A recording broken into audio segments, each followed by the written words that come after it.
Autre style de vêtements, 4 couleurs essentielles, le beige, le gris, le blanc et le noir, des formes amples et des tissus confortables. Giorgio Armani, comme tous les grands créateurs, avait créé un style qui bien sûr ensuite a été emprunté, copié par beaucoup d'autres. Il avait aussi créé un empire, à l'instar de quelques-uns comme Pierre Cardin. Il savait compter et faire d'un nom une marque, ce qui valait à cet artiste d'être aussi un grand entrepreneur. Bonsoir Charles Bouchin. Bonsoir Pierre, bonsoir à tous. Giorgio Armani est mort à l'âge de 91 ans. C'est un monument de la mode qui s'en va. Oui, pendant près de 50 ans, Giorgio Armani a imposé son style élégant, minimaliste et sobre. Lui, l'amoureux des costumes militaires, se passionne très jeune pour la mode en façonnant les vitrines d'un grand magasin à Milan. C'est en 1974, à l'âge de 40 ans, qu'il crée sa marque éponyme.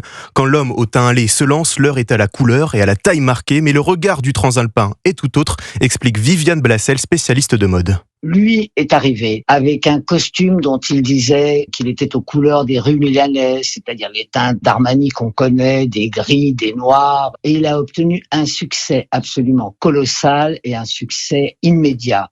Les vestes souples et pantalons larges remplissent les garde-robes du monde entier. Le couturier italien brode un style unique. Armani, c'est l'élégance, c'est la décontraction, c'est qu'on peut aller travailler avec un tailleur Armani, mais le soir, on peut aller à un dîner avec ce même tailleur Armani.